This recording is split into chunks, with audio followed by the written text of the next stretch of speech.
Hey everyone, welcome to a new video, and lately I've been really feeling the filming vibes, so that's why I have quite a few videos that I've already filmed, or like this one that I'm filming extra, because I'm really in this like creative mood.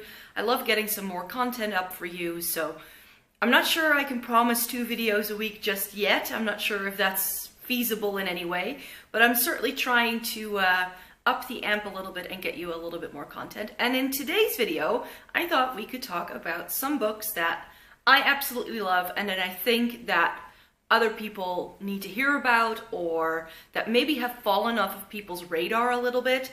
Apologies by the light, for the lighting, by the way. The sun is going like in and out and in and out, so it's a little bit crazy. But I've selected 5 standalone books that I think do need a little bit more loving. These are no new books by any means, but I really enjoyed them and I'd like to share. Now, the first book that I'd like to talk to you about is Willa Cather's The Song of the Lark. I think I put this in my 10 all-time favorite books, and that's why I just think this, this should be named a little bit more often. This is definitely classic literature. This was written in the 19th century. It's about like frontier America, in which Thea Kronberg is an aspiring singer in a little town in Moonstone, Arizona. That's where she lives, and it sort of follows her coming-of-age story, starting with her as a little girl and how she grows up, and this really looks into like, what does it mean to be an immigrant in the United States, and like all those kind of things. That's definitely part of this novel. I thought this was beautifully written. Thea isn't the most likable of characters at times, but this story is told in such a way that you can definitely sort of feel for her, and I really enjoyed this when I read it. It is a bit of a slow read though, so it's definitely one that you need to commit yourself to if you want to, and I think that that's why this doesn't really get a lot of buzz. It's also not a very well-known book. I know this because I took a class on like the making of America and how that is represented in literature. So that's how this got on my radar, but I definitely think that this is a beautiful book that more people should know about. So the second book that I'd like to talk to you about is Ready Player One by Ernest Cline. I think this got a lot of hype when it was initially released. This is definitely a book that I found through BookTube, but I think that it has dwindled down a little bit, and since the movie is coming out in March, I thought this book needs a little bit more love to get people ready for this movie, because I'm psyched. I definitely want to go see it. This is one of my favorite reads of 2007, and if you don't know what this is about a boy who he's living in 2045 in this like dystopian post like crises. There's been an economic crisis, there's been an like ecological crisis, like everything has gone down a drain, and the only way people can escape from reality is to go online into a virtual world called the Oasis. Now, the Oasis was built by a guy, and when he dies, he says, okay, the person who finds the egg in the Oasis will take control and get my inheritance. And this guy was a complete geek, so people have been trying for years to find the clues that will lead them to the egg, and so far nobody has found it. And in this novel, you follow the guy who's the first person to find the clue, or the first clue to finding the egg, and everything snowballs from there. This is action-packed. It was a fun read. It definitely has some darker, more serious undertones as well, which for a YA type of story, I think it's YA anyways, this is definitely something a bit different, and it was definitely something different that I had never read before, and I very much enjoyed it. Now, the next book was also a 2017 read, and that's These Shallow Graves by Jennifer Donnelly. I talked about this in my last book video, which, this was one of my 5-star reads of 2017, and I just really liked it. This is a historical mystery fiction, so it's set in the early 20th century in New York, and it's about a girl whose father is murdered, and she believes it's murder, whereas everybody says that it's actually suicide, and she starts to unravel the plot together with a journalist. I thought this was very cleverly done. It seems to be quite historically correct as well, which I really enjoyed. I hate it when people do like historical settings and the historical setting just doesn't make sense. This setting was very believable. It really showed sort of the role of women in that time as well, especially in the upper classes, which is where this girl is situated. And also just really gave you a good feel. I thought the setting being New York wasn't very believable. This also could have been set in London, I feel, but it definitely was a good read. I read this in one sitting, and it's over 450 pages, I believe, close to 500.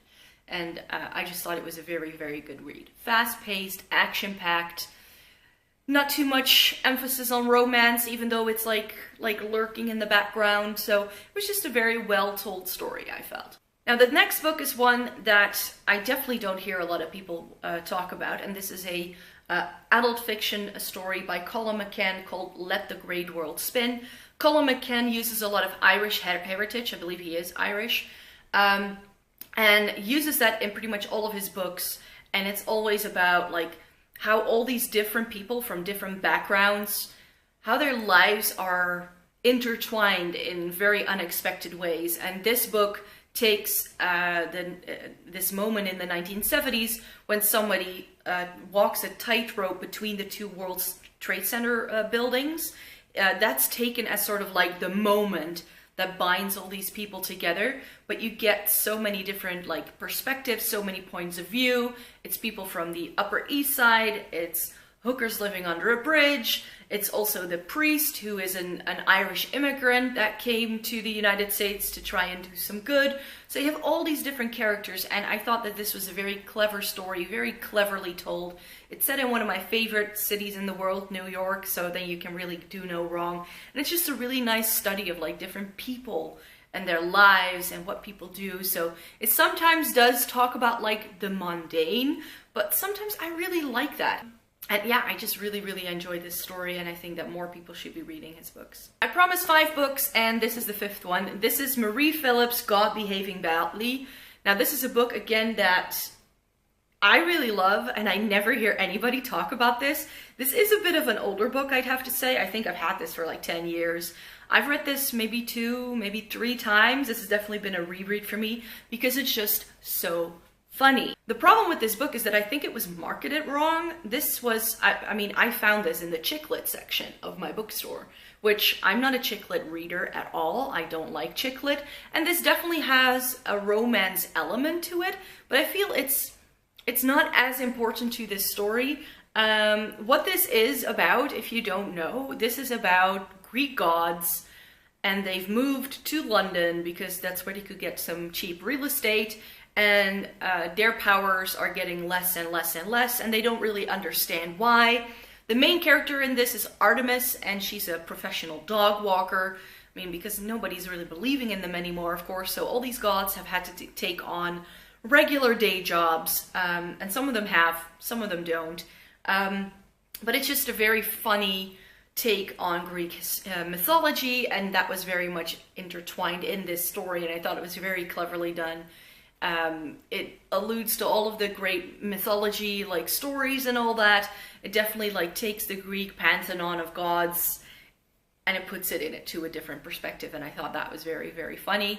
The fact that this is essentially also about their cleaning lady and her big love, who's a computer nerd, it also gives it something endearing, and I think that that's where the chick lit sort of marketing perspective came in.